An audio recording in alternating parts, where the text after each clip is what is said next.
day. Walt Thiessen and life coach Wendy Dillard here. Today is Thursday, January the 11th, 2018. This is your second daily dose of happy at 4 p.m. Eastern Time. And the first dose was pretty good, so the second dose is going to be even better because that's the rule. The rule is always we have to get better and better and better. I mean, that's the whole point of doing this, so you can get your daily dose of happy and get happier and happier. And Wendy is the one. That's right. Wendy's the one who came up with the topic. As so often happens, she comes up with these really clever and creative topics. So I'm going to let her once again introduce the topic today. Well, this was really fun because I've kind of had a lazy day where I just haven't felt like doing anything pretty much except sleeping. But if you remember last Friday, I said what was I going to do on my vacation? Sleep, sleep, sleep, sleep. Pretty much, yeah. So I haven't done that much, so today's the day I'm catching up to it. So as I was thinking about today's show, like all day long I kept searching for a topic and nothing was really popping. And so just a few minutes ago before I called you, I said, okay, like last minute, is there a topic that I'm going to come up with today or is it Walt's turn? And I was getting this sense of just let the conversation take you wherever it takes you. And I went, well, how do I put that into a title? And so I started feeling this sense of deliberately experiment with law of attraction because law of attraction works 24/7 whether we're aware of it or not. And so I think how I put the topic together was activating the law of attraction deliberately. This is good. Yeah. It's also so what I'd like there should be like a subtitle to this because it's activating the law of attraction once every 17 seconds. Well, and I'll kind of share that idea. One of the things Abraham talks about is how if you talk on a specific subject for 17 seconds, then the law of attraction, by nature of it being a law, that's all it's required is 17 seconds for another thought to be brought to you that matches that 17 seconds of conversation. And so then after you do 17 seconds and law of attraction brings you another like thought, then you talk another 17 seconds, which actually has become easier because by getting the new thought, it's kind of like it's actually the process of building momentum. Now you have 34 seconds, and because you've added that extra 17, law of attraction, again, by the nature of it being a law, will bring you another thought that will keep you going. And you do that 4 times, so 17 times 4 is 68. And what Abraham says is when you've reached 68 seconds of talking on one specific topic, you actually have activated physical manifestation. In whatever form it is. Because who knows what it's going to be? It can manifest anything, right? Well, depending on whatever we're talking about. Yeah, exactly. Yeah. And, you know, the important thing to note, what does manifestation look like, feel like, sound like, is, you know, manifestation starts in thoughts and feelings, but then when it starts moving into physical reality, that's when you start to see things, like all of a sudden you might be driving your car and you see a billboard, and the message on the billboard perhaps matches whatever you've been thinking about for the 68-plus seconds. Mm-hmm. Or somebody calls you on the phone, and that person or their conversation matches whatever you've been thinking about. And the idea is the more you are deliberate about focusing on a specific subject, the more you create the snowball effect, which Abraham calls the momentum. Well, you know, as soon as you started talking about the 17 seconds about 2 minutes ago, I had something that came to my mind, and I really don't know why it's relevant, but since we're supposed to just go with it, I'll just go with it. There was a movie that came out a few years ago starring Matt Damon called We Bought a Zoo. I don't know if you ever saw it. But basically, it was a Hollywood version of a story that actually happened in England. They said it here in the U.S., but it actually happened in England. And literally, this father and his 2 kids end up buying a zoo and turning it around and turning it into this profitable thing and saving a whole bunch of animals who were otherwise destined for very unhappy fates. And it became a very famous project, so to speak, in England. Well, Matt Damon and company turned it into a film here. One of the themes that they play in that movie, it shows up a number of times, but particularly at the end of the movie, is Matt Damon trying to teach his older son the value of 15 seconds of courage. And that's what made me think of the 17 seconds, the 15 seconds of courage. And in the movie, what happens is that it's a father and two kids. The wife died before the movie begins. And at the end of the movie, they're in a coffee shop, and Matt is explaining to his kids that this is where he met their mother for the first time. And he starts acting out how it went. And he's telling them that this is where they became a possibility. That's the way he worded it. So anyway, he says, I was walking down the street, and he holds up and he says, just wait a second. And he goes out the door, and he's outside the establishment there, looking in the windows, and he's yelling in, and he's saying, okay, I'm walking down the street, and as I'm walking, I look over at that table over there, and I just stop. Because I just see the most beautiful woman I have ever seen in my life. And I said, well, what am I going to do? And so he says, he tells the story about how he decides to go in with just 15 seconds of courage and just do something to meet this woman, right? So he goes in the door, at the other door of the restaurant there, and the kids are watching him, and they're grinning and so forth. And he goes over to the chair where he was pointing to and says, okay, so now she's right there. She's in front of me. I still have some of my 15 seconds left. So I turned around to her, and I said, and he turns around as if she's sitting there, and he says, hi. And the camera pans to her sitting there in the chair. And everybody just stops, and the kids are looking like, oh my God, it's Mommy.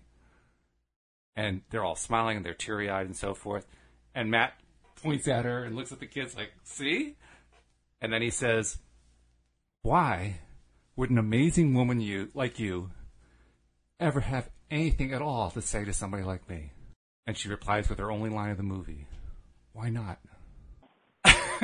Now, what does that have to do with it? I'm not sure, but maybe it's the fact that she manifested right there out of thin air. Maybe that's what made me think of it, but it was a great connection. It was. Well, and so me talking about 17 seconds connected to your getting a thought about 15 seconds. And I have to tell you, my intention for today's show is to just see where law of attraction takes us in conversation. But that story to me was very moving. I mean, like literally, it activated the tear ducts in my eyes. Oh, yeah. When you said, why not? It's like, that's so beautiful. It is beautiful. It's a great ending to the movie, too. Yeah, that's incredible. Yeah. I will say that this deliberate activation thing I have used before, and I thought this might be fun just kind of as an exercise. I mean, we're going to do the experiment ourselves by doing this show. But I kind of wanted to offer an exercise or an experiment that listeners can do. It costs nothing. You don't have to enroll in a course, and you just try it and see how it works for you. But I'll tell you how I started using this. Okay. Is I'd have a subject in my life, and at the time, I will say it was a boss of mine who he and I just absolutely did not connect. We had very different personality styles, different communication styles. We both highly respected each other in our job and what we did. Well, that's good. But when it came to actually just talking, even though I had regular intervals where I had to talk to him, it's like I never looked forward to it. Because I never knew if I was going to hit a hot button and he was going to say something that would hurt my feelings. And it's like if I had something that I really needed to discuss with him and get him on my side, I never knew that he would. I didn't know if he would actually support me. Yeah. Because that's just how very different we were. And I recognized over time that he really represented the unresolved issues I had with my father. Oh, really? And totally. And it surprised me that it took me, like I've worked here with him like for 8 years. And it took me about 4 years into our working relationship before I figured that out. Wow. Well, it's good that you did it because a lot of people wouldn't figure that out at all. So that's you're doing really well to do that because that's a hard one for people. Well, it got to be such a problem where each issue, if you will, just started snowballing and making it feel so much more difficult to work at my job because working with him was just so unpleasant and uncomfortable at times. I mean, sometimes it was quite lovely. I really never knew. It was just always who knows what you're going to get, which, by the way, that's what it was like with my father. Mm-hmm. I never knew if I was going to catch him in a good space or a bad space, if he was going to be critical and mean, or if he was going to laugh and joke and say, hey, come with me and let's go bike riding. I mean, I really never knew what to expect. So, which I suppose is totally appropriate for today's topic, because I don't know what we're going to do today. That's right, yeah. But anyway, back in this conversation where, you know, I was recognizing that things were just really uncomfortable with my boss. And so I didn't know what to do. I was kind of at a loss, and I wanted to find a better way to feel about he and I working together. I was just really struggling to find a different viewpoint, because the only viewpoints I had were identical to the viewpoints I had with my father, which is he's erratic, I never know what to expect, you know, he's very critical of me, et cetera, et cetera. Mm-hmm. And that was easy to go down that road of thought, because it was continually the evidence of what was real in my face. Mm-hmm. So in the middle of the day, because, you know, like we know, I work from home, and so in the middle of the day I thought, you know what, I just really need to get away from my desk, and I'm going to go take a shower. So I did, and I don't know about you, but I always find being in the shower, the bath, you know, when you're doing one of those personal hygiene things, that's kind of where you're focused on taking care of personal hygiene, and I often find that's when impulses and guidance pop in for me. So this particular day, I'm in the shower, and I thought, I want to get to the bottom of this, at least to find a good, positive viewpoint about my boss. Okay. And I just kind of learned about the 17 seconds thing, and so let's just try it.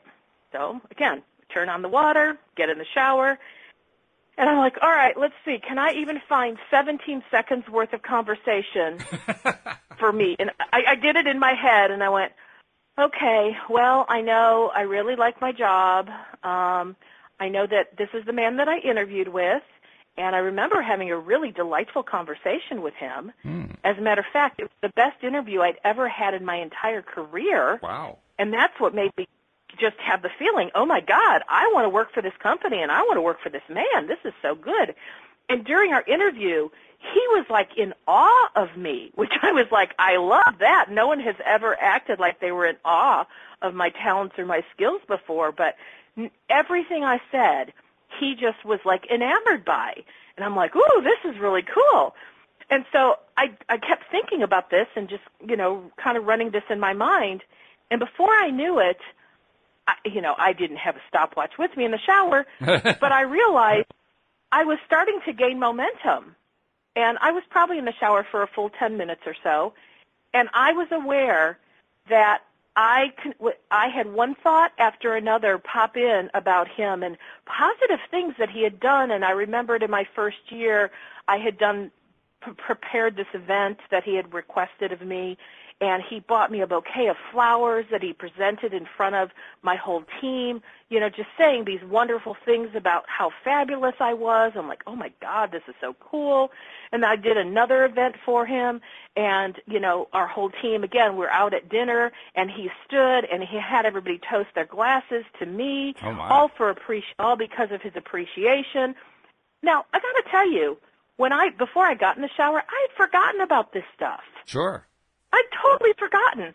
But because I took this challenge to just come up with 17 seconds worth of thinking about him in a positive way, it's like law of attraction just kept bringing to me another memory and another memory and another memory. And then I'd see his face, and I'd see where he was speaking to me with such sweetness and kindness.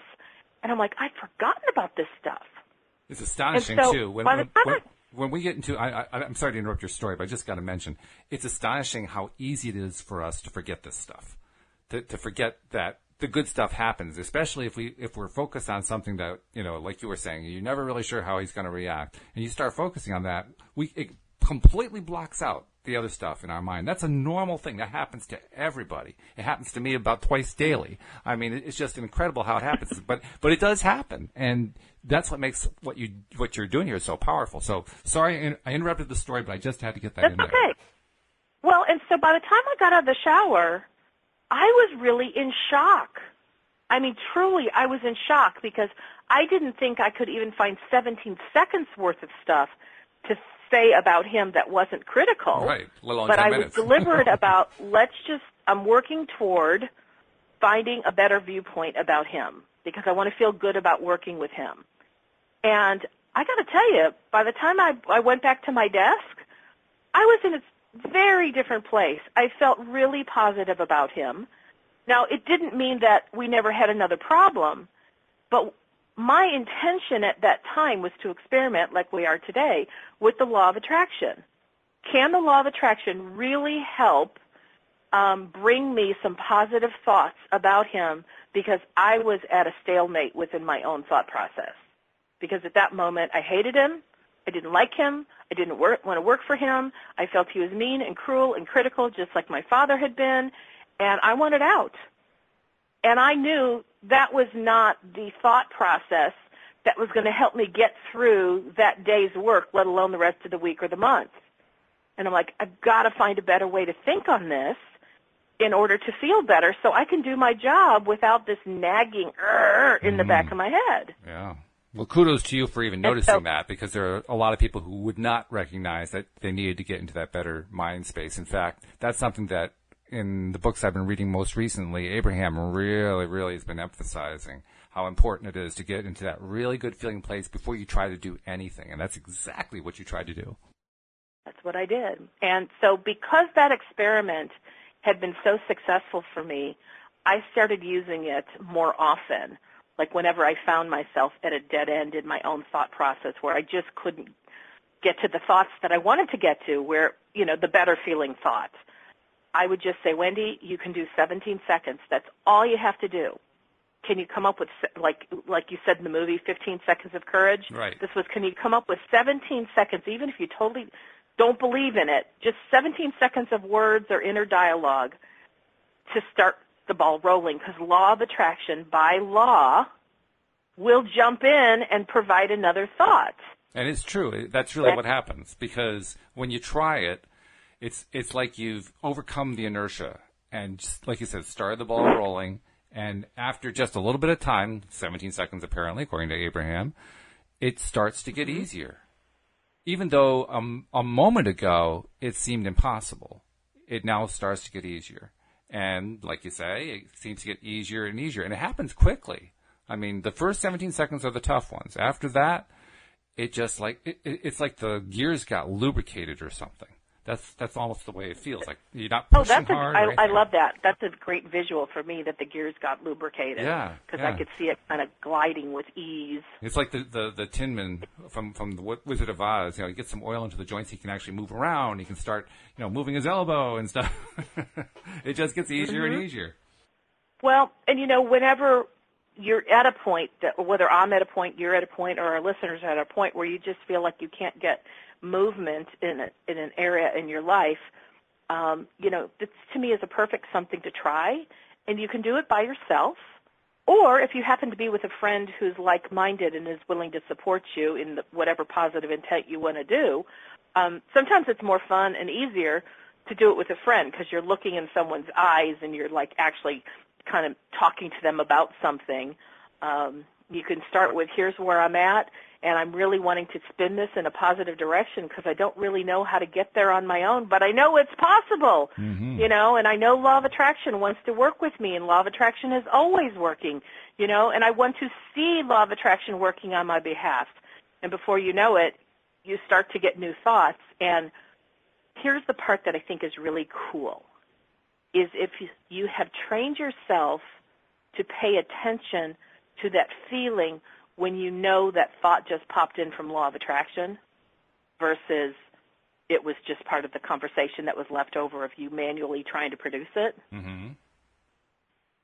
Like I remember when I was in the shower that day, I went back and I started thinking and went, all of a sudden such and such thought popped in, and I knew that wasn't me because I wasn't thinking about that at all, but all of a sudden I had an image, like of the bouquet of flowers. I had this image of him presenting these flowers, and I knew that was law of attraction handing that thought to me because that was one I hadn't thought about in years. Oh, okay. I was all like, right. That's really cool. And then when I told you about the other one where we were at the dinner table and he asked everyone to, do a toast to me, I knew law of attraction had brought that thought to me, that memory, because that was not something I'd thought about in years either. Wow. But it, just like popped in. Yeah. And it's something that you probably should think of more often, because those are pretty good events. I mean, those were seminal, really, in terms of your working relationship with him. So to have them come along, that's probably something you should try to implement a little more often. You know, when you think about it. So it's a good thing that it came up, because not only did it help you get through the day, it gave you some fodder going forward. You know, here's some stuff you can actually work with and you know, make your life better and make it, get yourself back into that high-flying place a lot more often throughout the day. Just give yourself a great tool. That's fantastic. And I will say, because the nature of his and my relationship, even when we were being cordial with one another, we still really weren't a great match, because we had so many things that just were not in common.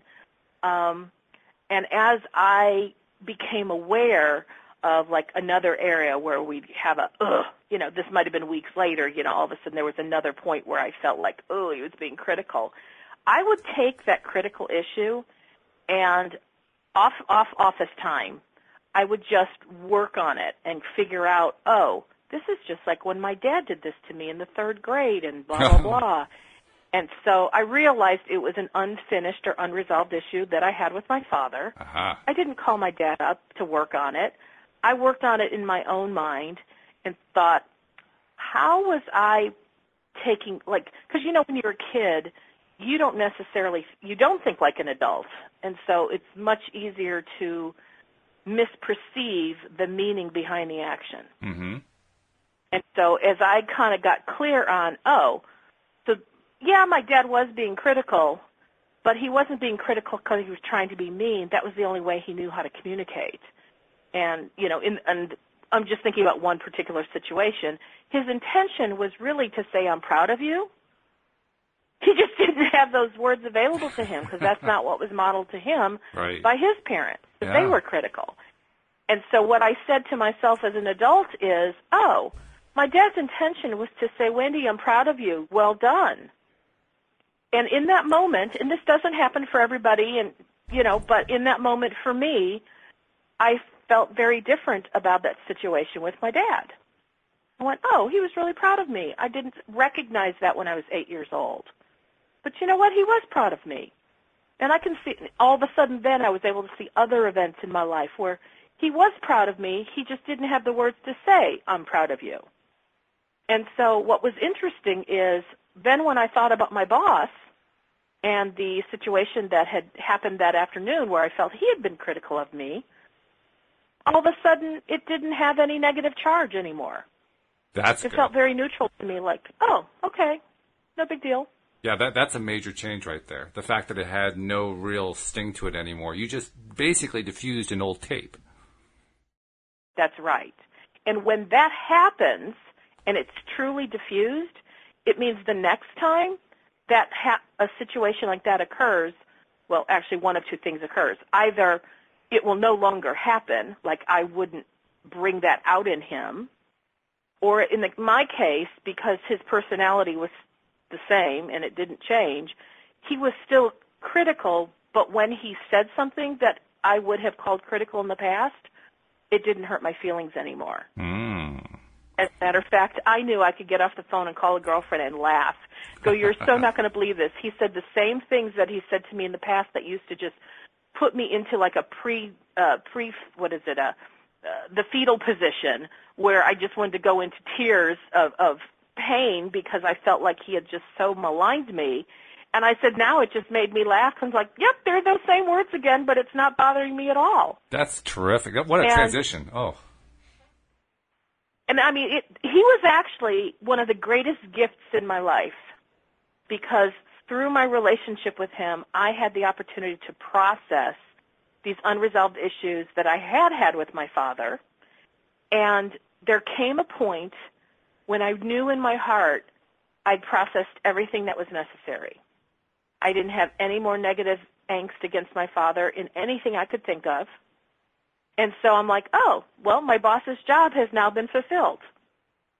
And so I went, well, one of a couple things will happen. we will part company. Well, one, I knew we would part company. That to me was a foregone conclusion because I had no more resistance toward him, and there was nothing that he could do or say to me anymore that would cause any kind of negative response. I had a neutral charge on everything or a positive charge. That's really strong. So I told one of my friends, I said, here's what's going to happen. In a short order, he will either leave the company or he'll find a new job within the company, or I will leave the company, or I'll find a new job within the company. And 6 months later, after I said that, they reorganized my whole business unit, and he was asked to move either out of the company or find another role in the company. Mm-hmm. So, once again, law of attraction came through, delivered exactly what you were thinking about, mainly because you were also feeling about it, and you were doing it in a big way. And this is the part that I recognize the most. You were doing precisely what Abraham says to do. You were doing everything you could to get yourself out of an old pattern and retelling the story in a new way. And I have to admit, the first time that I heard that concept, retelling the old story of what happened in a new way, it seemed impossible to me. It didn't seem like that was something that you could really do. I mean, if you did, you were just telling a lie. Well, deep in the back of your head, you knew, oh, well, that's not really what happened. I mean, I recognized, even though my boss was a different man and a different upbringing than my father, I recognized that when my boss was continued to be critical, that was because from his religious indoctrination that he was a part of, that criticalness was actually to help to make you a better person. Mm-hmm. That it wasn't meant to, like, malign me or make me feel bad. He was actually trying to help improve who I am and my behavior according to his viewpoint so I could be a more productive employee. So ultimately, you found a way to make peace with that. And that's really what the accomplishment is. You made peace with it. I did. And even though I disagreed with how he went about it, I saw it from a viewpoint of he's really trying to be helpful and kind to me. It's just that I'm not receiving it that way. I'm receiving it like who I am and how I do things in my viewpoint was totally acceptable. And he didn't see that. And that's why he continued to try to say things that in the past I thought were critical, and now I didn't see it that way. And it's like, okay, thank you for your kindness. It's really how I started to see it. And that, I got to tell you, was a very different feeling than the years that I spent with him wanting to go into a fetal position and cry. Oh, yeah. Same word, totally different reaction. Yeah, 100% different reaction. I mean, almost no similarity at all, other than the fact that it was the same source. That was about it. Exactly. So now, in the meantime, we have talked about this before, that whenever you experience something unpleasant, which Abraham calls, where you're experiencing contrast, mm-hmm. you're in the step of asking. Because what you're asking for, even if you don't know it consciously, there is always an ask for what you preferred instead of this thing that you're experiencing that feels so uncomfortable.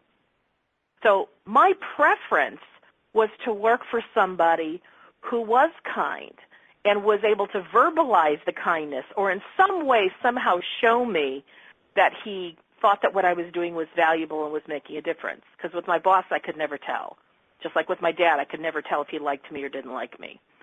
And what was so fascinating is on the day that the new boss arrives, we have this telephone conversation, and he's introducing himself to me. And I'm listening to these words, and he said, you know what, it's all about the people. He goes, it's the people that make the company thrive. And he goes, I'm all about the people and all about the connections. And then he said, and if we're not having fun, there's no point in doing it. Ooh, nice. Wow. This is a totally different kind of philosophy than my last boss, which is all about, you just do these things. It's very strategic or, tactical. You have to follow step 1, 2, 3, 4, 5. And this new boss is all about the people make the difference. Now, granted, he's still very strategic, but he cares about the people. Mm-hmm. And I remember, my friends at work would call me up because they had just heard, oh, my God, I had a change in boss. And, we all know it's not like you got a choice. Which boss do you want? Boom, here's your new boss. And being an executive administrator, it's my job to help support this new boss. Mm-hmm. And so I work very closely with him. And my friends are like, so how are you handling the change? And my words were, I said, it's like I can finally take off the orange jumpsuit.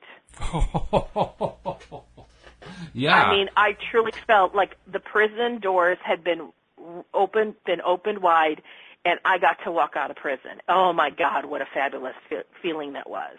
So I guess the answer to the question is you're getting along with him pretty well. I get along with him pretty well. And the gist of the story is that the new boss that I got is fun to be with, and even though being that he's British and he doesn't always, connect with me on a, wow, Wendy, you are doing great level, he says that in emails that go out to our whole team of 80 people, and he says it to a broad audience.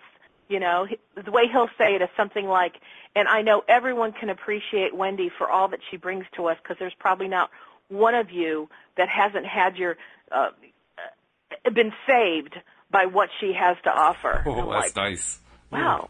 Yeah. Well, maybe it's even kinder and even better when he says it to 80 people instead of him just saying it to me where nobody knows that that's what he's really thinking. It probably depends on the personality. I think in your case, it does make a huge difference. For somebody who's more introverted than you are, that might not necessarily be better, although I can't see how it would be really bad because anybody likes to be praised. But you're definitely not an introvert, so I think it works really well for you. Yeah. So, it's like not only did I get to take off the orange prison jumpsuit, but I've gotten to work with somebody that, if I have a personal thing going on, I can say it to him. If I have an issue going on with something or somebody at work, I can talk to him about it and not feel what I used to feel, which is he going to jump all over me, or is he going to take this in a way that, like, I'm going to end up feeling bad and I wish I never opened my mouth. So the reason I'm sharing this part of it is because the whole time for 8 years that I was experiencing what I didn't like with my previous boss, I had been unconsciously requesting what I did want. And the universe knew what I did want. So when it was time for a change of bosses, what I did want is who I got. Isn't that interesting? I mean, we are all, as human beings, especially after we hear about the law of attraction, we are all focused on ask, ask, ask, ask. And here's a case where quite clearly you didn't really have any particular ask that you'd put out there consciously. Just you'd done it through, just being you and experiencing it the way you experienced it and wanting what you wanted without actually putting it into words, so to speak. And yet the universe still picked up on it, which once again reinforces what Abraham tells us. Asking isn't the hard part. It's the allowing that we really need to focus on. And the allowing, of course, comes from being in the happy place. And each one of these little story segments that you're telling are stories about how you got into a happy place. And when you got into that happy place, all the good things started to happen, which totally reinforces everything we talk about every show. It proves it. Mm-hmm. When you get into that happy place, when you stay in that happy place, amazing things happen. Mind-blowing things happen. It's great. Well, and what I find really fascinating is how, especially when individuals start to hear the phrase law of attraction, or for the first time they know that there is such thing as a law of attraction, and I'll hear phrases like, oh, I want to use the law of attraction. Well, I kind of think that's a cute phrase. I don't know how accurate it is because law of attraction has been always in operation. Mm. It's just because an individual all of a sudden becomes aware that it exists doesn't mean as of now it's finally starting to work in somebody's life. It's like, no, it's always been doing it.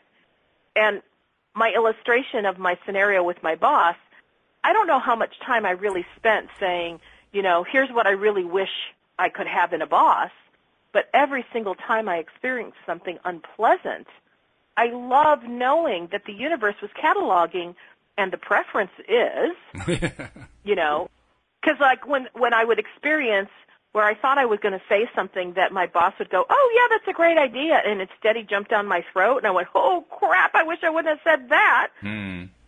In that moment, I'll make this up, but in that moment, most likely what the preference was is that I could feel a sense of certainty that when I spoke to him, he would treat me with kindness, and I would feel good about having shared something with him. Mm-hmm.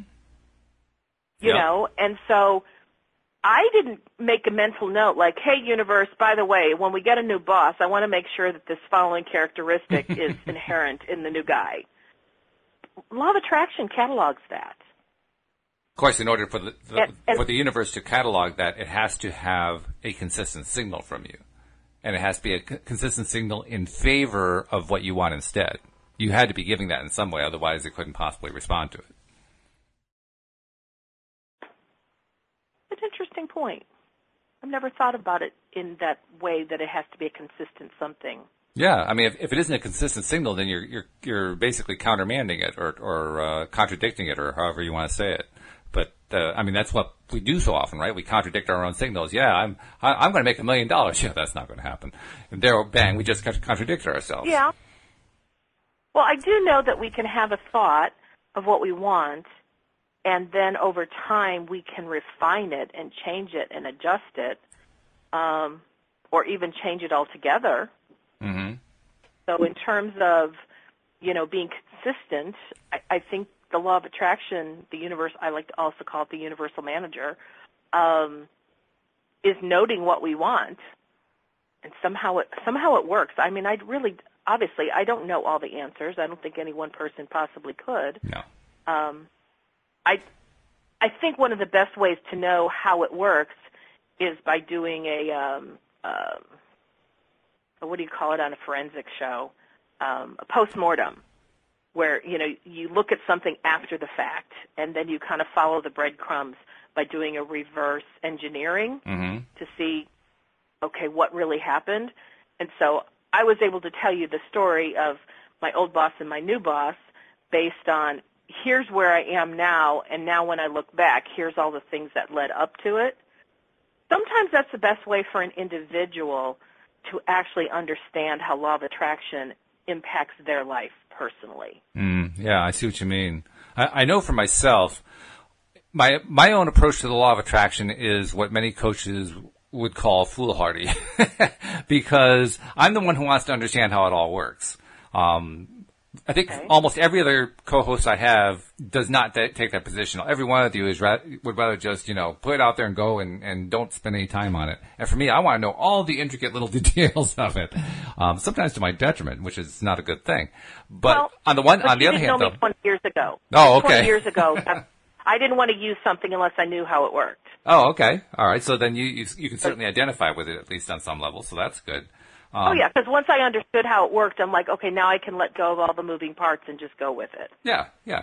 So anyway, the reason I was mentioning that is recently I was thinking about how would I model the average day in the life of a person showing all of the law of attraction in action. I'm like, if you could take, the vortex and turn it into a physical image, and you have that spinning and all the stuff flowing around in it, and then you have all the thoughts going out there, and you got them all, labeled with little spinning, vibrating things, and so this was vibrating at this speed, and this was vibrating at that speed.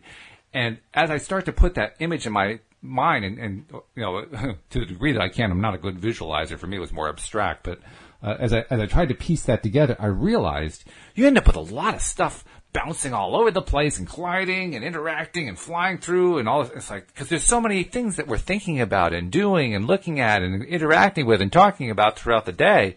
I mean, if everything that we thought about had a physical vortex to it or a physical spin to it or something like that to show the vibration, it would be a very crowded universe. I mean, it would be really, really crowded with all this stuff interacting all over the place. So the fact that we actually get to the point where we do achieve a certain degree of consistency, and that's why I was mentioning what I was about your story before. You did achieve a consistent vibration. When you do that, it's noteworthy. It's noteworthy within that confluence of all these events, because all of a sudden a whole bunch of stuff starts vibrating very much the same way. It's almost like it's a dance going on with all that stuff that has a similar vibration. I really think that's a model of how it happens. I do like, how you described it. I do like how you did, because it gave me some mental images of, I wonder if that would be fun, just to create for illustrative purposes, something where there was a drawing that showed all of these things, like take one person's thoughts even for 1 hour and have like little thought bubbles. Yeah, right. You know, like in the cartoon strips. And then you'd have like I was seeing an image of like a tornado, a tornado funnel above that thought bubble, and then all of the things that law of attraction did with that thought, and started to arrange all the components to orchestrate manifestation for that person. Yeah. That could be quite an interesting visual. It's a challenge for a graphic artist who likes to do 3D video. I mean, that one would be like a major project. That would probably win you a PhD somewhere. Well, but even if we started with a two-dimensional drawing, that would be very interesting. I don't know. Maybe that's something you and I can work on creating together, because you're a graphic artist, and I can kind of see it because I'm pretty visual. So who knows? Maybe we could do that.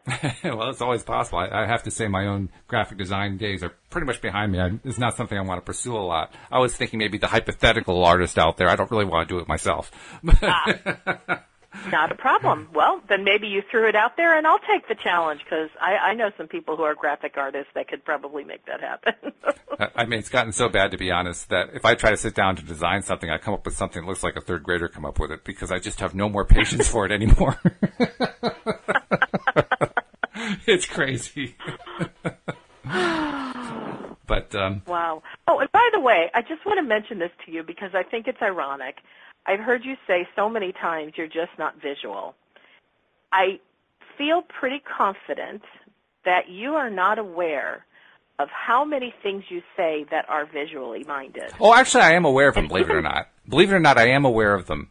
I say that because whenever I'm saying that, it's because I've been reaching for what a particular visual image looks like, and I draw a blank. And that's why I say that, because I can't actually create the image. I can structure it. I can abstractly structure it in my mind, like kind of like doing a schematic or something like that. But I can't create the image in my mind. Certainly not the way I can create sound in my mind. I can create an entire orchestra in my mind. I can create entire conversations in my mind. But I can't do the same thing with objects. So I mean, wonder, but it leaves me wondering how it is serving you to say over and over, I'm just not visual. Well, and I don't clearly it's not. I just keep saying it. Because I kind of get the impression you would like to have a greater ability to visualize the imaginations that you think up. This is true. So I'm basically shooting myself in the foot every time I say that. It's not the best approach. So let's see, how do I turn it around? Editing. That might be a phrase that you want to edit from your current vocabulary. So let's see, how do I turn it around? You know what it is? I need to have something in my back pocket that I can pull out whenever I have that blank, where I have no way to fill it in. And I'm not sure how to fill that in. How do I say, well, I'm drawing a blank? Maybe I just say I'm drawing a blank. I'm not sure how to do it. It's not coming to me at the moment. I'm sure it will. But here's what I have at this point. That's good. Okay. Yeah, that helps. It's not coming to me at the moment. Of course, I'll be saying that a lot, but still. Hear me do that with. So you hear me do that with words. True. Like I'll be looking for a word, and I can kind of almost see it in my head, and I know it begins with the letter R or something like that. But I'm just not having an easy time finding it. But I will say things like, what's that word? I'm looking for this word. And eventually a word pops into my head. Mm-hmm. But I purposely set myself up for the success of finding that which I'm seeking. And you're giving yourself a little time, too, by saying, let's see, what's that word? Yeah, what is that word? And Yeah, and I'm not embarrassed that, like, I'm on the radio and people are listening while I'm seeking for a word, because if nothing else, I'm modeling to them, you know what, there's no shame in the fact that you can't find a word in the very moment that you're hoping to find it. And here's what it looks like when I'm trying to find a word. I say, okay, I know it's there. What is it? Okay, it's coming to me. Because with an R, boom, there it is. So I use it as a teaching point. Okay. I'm not sure that I'm there yet, but I'll file that away. Let's put it that way. I will file that away. I will say, okay, that's keep that one in the subconscious mind. It's a good one. Actually, you might want to put it in your conscious mind. Well, one step at a time, okay?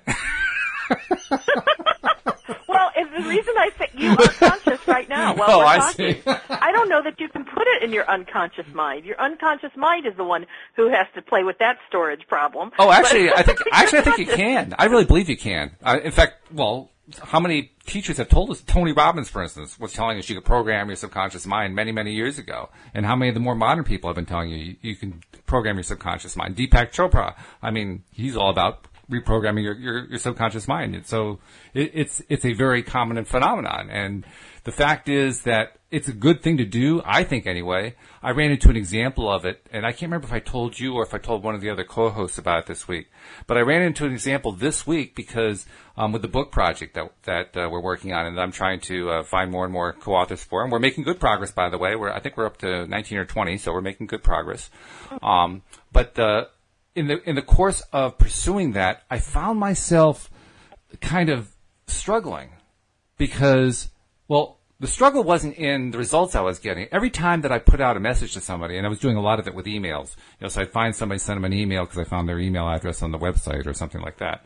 And whenever I got replies back, almost universally, the results were really nice. Thanks for thinking of me. That's a great idea. Blah, blah, blah, blah, blah. All these very positive things. I had one person who's turned it down so far out of, I don't know how many people have responded. And that one person turned me down very politely. It was not painful at all. And yet, the tapes in my mind were saying the next time an email comes, it's going to be a complaint that they were being spammed, or it's going to be a complaint that this is completely unrelated to what they do with their practice, or, I was inventing all these crazy things. So I know that the subconscious mind was feeding that to me. I know that it was feeding me the stuff that was really not true. It was an old tape. It had nothing to do with what was going on with the actual project itself. And that was an opportunity, and that was a reminder to myself, okay, there's a tape. I want to erase it. I want to replace it with something better. And toward that end, I actually stopped and said, stop it. All of these emails are good. Everything that's happening here is good. Let's feel good about this. And I've been trying to do that ever since then, just to erase that particular tape. And it's beginning to work now, because actually in the last day or two, the emails, as they've been coming in, I don't have that charge attached to it anymore. And I can open it now and kind of expect there's going to be something good there. And then there is. So that kind of opens up a slightly other topic that I'll just touch on for a moment, which has to do with unconscious versus conscious. Okay. My original teacher of this kind of thing was Tony Robbins. I mean, for a good number of years, I was steeped in what he taught. I attended 11 live seminars. I listened to. You went to 11 Tony Robbins seminars? Oh my goodness! 11. I've spent a lot of money doing his stuff. Yeah, his stuff's not cheap either. Wow. And so, I mean, he talked about the unconscious mind. And because I knew his background was in NLP, which is neuro-linguistic programming, that's why I eventually took that course, and I, graduated with that one and then took the advanced level, and so, I'm a master practitioner, blah, blah, blah, blah, blah. Anyway, both that course, the NLP course, and Tony Robbins talk a lot about the unconscious mind. So that was just kind of the wording that I used often. And what I found really fascinating is many other people at Abraham Hicks workshops would sit in the hot seat and they talk about their unconscious mind. And they kind of blame things on, but it's all unconscious. And I started hearing Abraham do a little bit of a correction, if you will. And they said, if you're thinking about it and you can talk about it, it's not unconscious. And I went, whoa, this is true. A newsflash to me.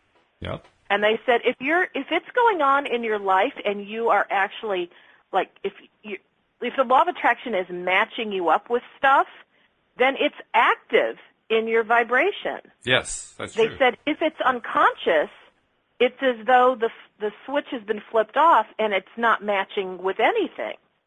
So if you have something matching you and law of attraction is bringing experiences you don't like, what they said is that's not unconscious. Now, you might be unaware of it, but it's actively playing out in your vibrational being. And that kind of flipped a switch for me, and it caused me to think about things different, because the thought of something being unconscious, at least for me, gave me the impression it was not touchable or reachable by me. I like thinking about things as being conscious, because conscious things are in closer proximity to what I can touch and play with and kind of remold the clay, if you will. So I just wanted to throw that out. It's just a concept. I don't know if you'd heard that or not, but that's one that I'm kind of liking.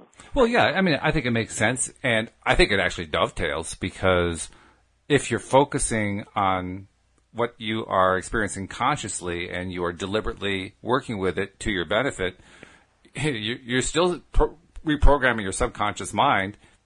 Doesn't really make any difference, because you're getting both benefits. You're getting the benefit of treating it as conscious, and you're getting the reprogramming benefit. You're getting both. It's a good thing. Well, and like using the illustration of when I was working with my previous boss, and he would say something that would trigger a response that I had really to something that was going on with my dad from when I was a child. Mm-hmm. I didn't always know what that thing was, but it was very clearly active in my vibration, because I kept having it reoccur and reoccur and reoccur. Mm-hmm. So that's where I had to do a little bit of I had some patience, but, I'd say, okay, universe, I want to know what it is that obviously is active, but I don't know what it's about or what the circumstances were. And you don't always have to know the source event, what really happened when you were a kid, but sometimes it helps. But it's like I needed more information in order to find out what was active, because it was kind of hidden from my awareness. Okay. It's feeding into my conscious mind and making me go to something that I just started to explore 2 days ago, or was it yesterday? Can't remember which for sure.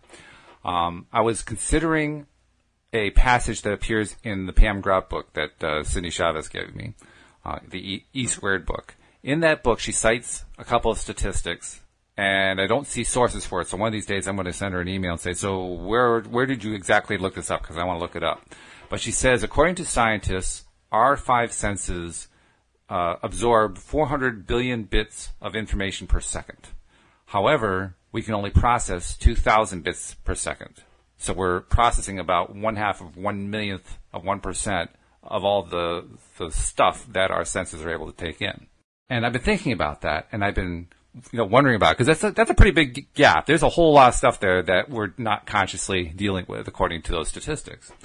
Even if they're exaggerated and it's still a big gap, that's enough for me. That's like, okay, I need to pay attention. There's something going on here. And I just played with it and played with it and played with it. One thing I realized is that the people who we describe as autistic are the ones whose filters are missing, and they're the ones who have trouble processing those 400 billion bits. We have these filters in place so that we can only essentially see, so to speak, 2,000 of them. The autistic person doesn't have that, and that's why they are autistic. And I base that on what Temple Grandin has said in her film. That was a film based on her life and what it's like to be autistic. Okay, so clearly then there are circumstances, not necessarily great, where people can in some way be dealing with these huge amounts of data coming through. And that led me to more contemplation, more exploration, and then I said to myself, Abraham talks about expansion.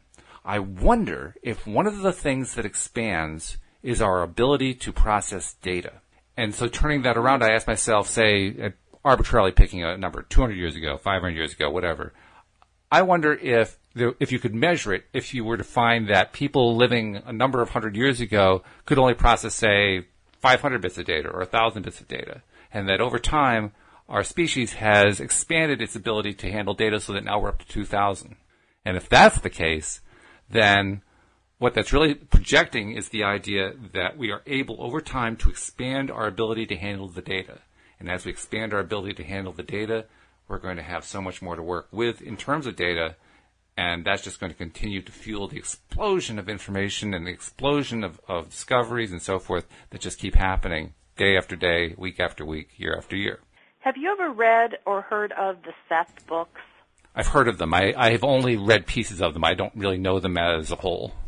So I like to think of them, they're kind of like a precursor to Abraham. Yeah. Because a woman named Jane Roberts, she was receiving the non-physical consciousness that referred to himself as Seth. In fact, Jerry and Esther talk about in their story about how they tried to go meet Jane Roberts and found out that she had died before they'd even had a chance to meet her, and they were disappointed. So, yeah, that's part of their story.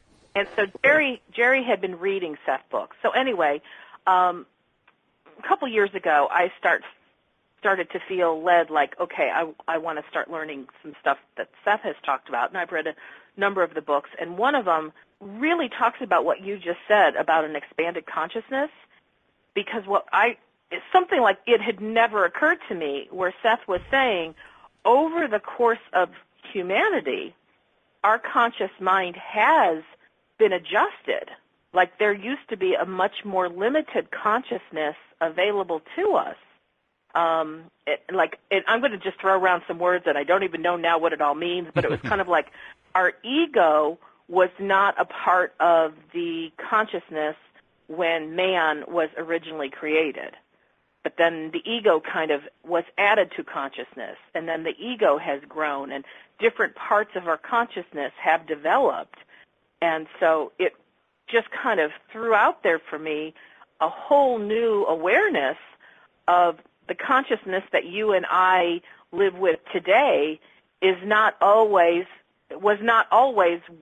what was available to man in an earlier time. Mm-hmm. And therefore it stands to reason, like you're talking about, as man continues to evolve and grow, our consciousness will expand to something beyond where we are today. And for me, it gives a meaning to the idea of consciousness expanding. If I just say consciousness expanding, it seems to kind of fall flat because it doesn't tell me a whole lot. But when I start adding in things like being able to process more data, then it gives it a little bit more flavor and a little bit more texture and so forth.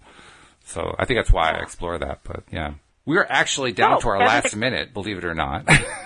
I know, and I'm looking at the clock. But, I mean, now, for an experiment that we didn't really have a topic, but our topic was to just see where it went, yeah. I feel like this is a very rich, full, I never was lacking for something to think about. How about you? Oh, yeah. I mean, it was not in the sense of what our normal topics are, where we keep bringing it back to the same topic because there wasn't something particular to bring it back to other than this is an experiment. But we did cover some really fascinating stuff. And I think part of it for me was we actually got to explore that little last bit there. I've been thinking about that recently and saying, well, Jesus, there's some way I can incorporate that into a show, and I couldn't think of a way to do it. Well, you gave me a way to do it, which is very cool. So thank you very much. You're very welcome. All right, so do your last spiel. Do what you do. We actually have one little piece of business that we need to take care of. You were doing a terrific little experiment. I have to admit, I have an iPhone. I'm an iPhone user. I don't use an Android. And you were testing out how the Spreaker software, the live player software, works on an Android, and you were also testing out how it is to connect to the playlist, to basically subscribe to the show. And you pointed out to me that what I've been saying on the air is not accurate. So first of all, I want to apologize to everybody who's an Android user who've been trying and failing to subscribe to the show. And then secondly, I want to give you a clue how to do it. And it turns out it's not all that difficult. Just modify what I've been telling you. When you go to the Google Play Store, first of all, it's just called the Play Store. It's not called the Google Play Store. So if you can't find Google Play Store, that's why. Go to the Play Store and do a search. Don't search immediately on LOA Today. Search on something called the Podcast Manager. It's a little app that allows you to play podcasts. And when you download that will enable you to find the LOA Today. Did I tell that right, Wendy? Yes, that's it. Okay. At least that's how I found it. And so I have found our show on multiple podcast apps.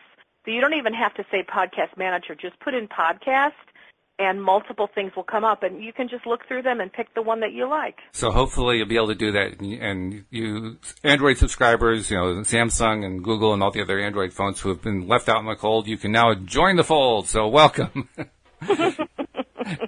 And Wendy, this has been a truly unusual show and a fun one, too. It has been, as usual, a pleasure. I agree. It has been fun. Let's do it again tomorrow, and hopefully that you will join us as well here on LOA Today. Goodbye, everybody. Bye-bye now.